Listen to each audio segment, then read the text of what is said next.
Seen better decades. We are fixing this today, Jana announced, brandishing a staple gun. Jack, you're the man of the house. You're in charge of the heavy lifting and the stapling. Jack, who had been trying to enjoy a quiet cup of coffee, looked at the couch with suspicion. Me. I'm a chef, Jana. I handle sofas, not upholstery. Sofas don't fight back. This couch is fighting back. Jack, Chrissy said, poking a rogue spring. It bit me yesterday. Watch and learn. Ladies, Jack sighed, finally giving in. He stuffed a handful of tacks into his mouth, mimicking a professional he'd seen on a TV show once.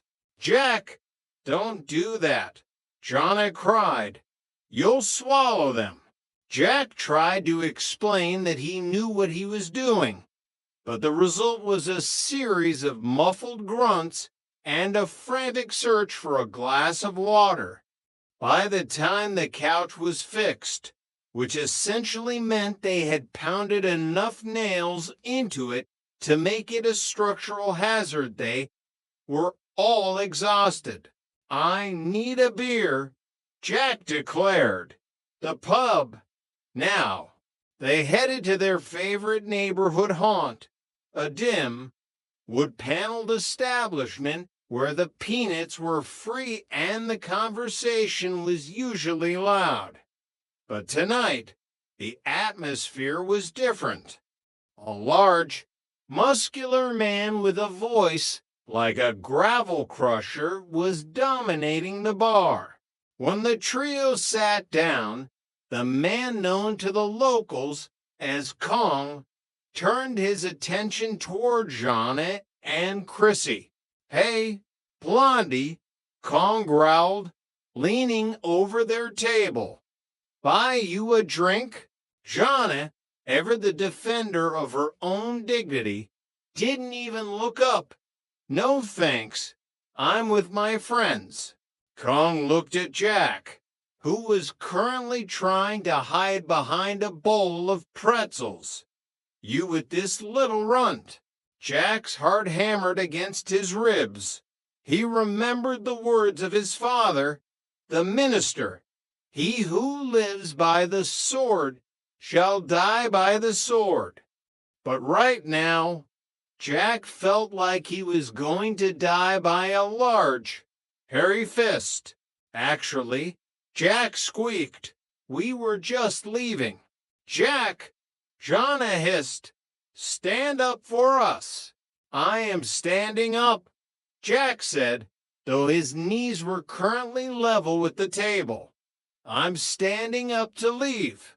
As they beat a hasty retreat, Jack felt the sting of humiliation. He had failed the ultimate test of 1970s masculinity. He was, in his own mind, a coward. Chapter 7, The Man with the Steel Plate. The next morning, the apartment was shrouded in a gloomy silence. Jack wouldn't even come out of the bathroom to shave. Jack, come on, Chrissy pleaded through the door. You did the right thing. If you'd fought him, you would have gotten hurt, and then you couldn't make us dinner. I'm a coward, Chrissy. Jack's voice echoed off the tiles. I've got chicken in my blood. Even back in school, I used to pay Kenny Jensen a nickel a day not to beat me up. I put that kid through college. Jana, feeling guilty for her harshness the night before, sat on the floor by the door. Jack, fighting is uncivilized. If women ran the world, there wouldn't be any wars.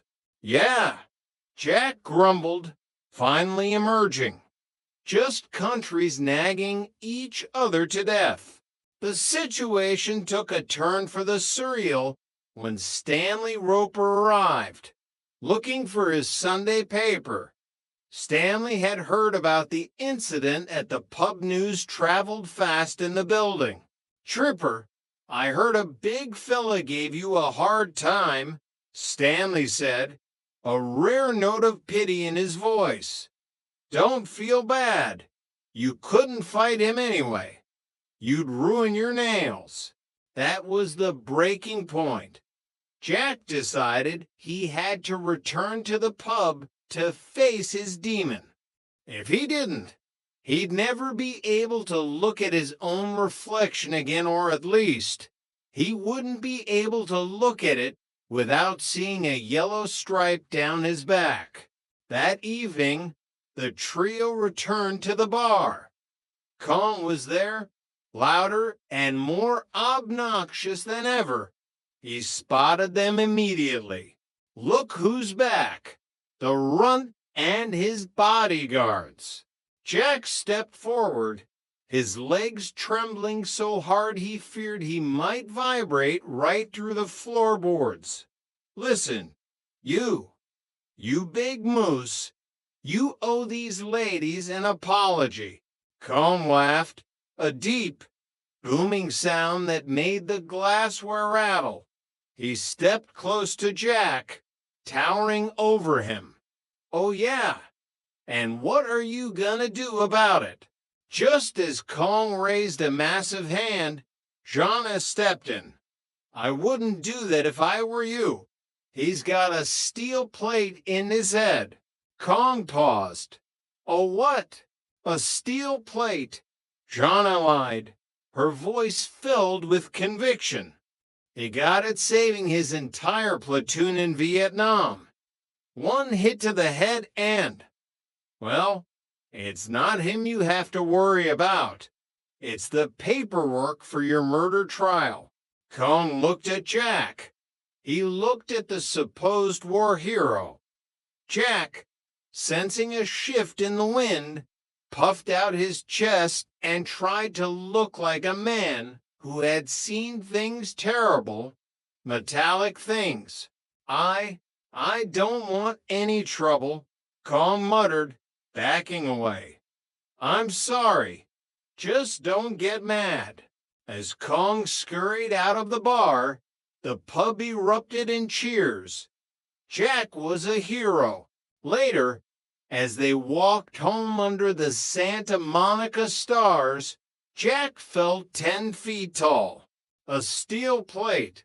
"Jonna." Jack laughed. "Where did you get that?" "It's a classic." Jonna smiled. "And besides, you were brave. You went back there thinking he might kill you. That's real courage." "Jack." "Yeah," Jack said, looking up at their apartment window. "But let's not tell Roper about the plate. He'll probably try to charge me extra for metallic maintenance." Chapter 8. The Anniversary Rerun. The cycle of the apartment always returned to the landlord. Stanley and Helen were approaching their 20th anniversary, a milestone that Stanley seemed determined to ignore in favor of watching Beretta. 20 years, Helen sighed to Jonna in the hallway. "And all I have to show for it is a husband who knows the entire fall TV schedule by heart." Jonna, ever the romantic, decided they had to do something. "We'll help you, Helen. We'll make sure Stanley remembers." The plan involved a series of subtle and then not so subtle hints. Jack made a practice anniversary cake, which Chrissy then accidentally left in the Roper's kitchen. Jonna mistakenly sent a bouquet of roses to the Roper's door with a card that read, "To my darling Helen, for 20 wonderful years." But Stanley was a man who lived in a state of perpetual distraction. He saw the flowers and assumed they were for the Tinkerbell upstairs. He saw the cake and assumed it was a bribe to lower the rent. Finally, Helen had enough. She confronted Stanley in their living room, wearing a new and very red nightie.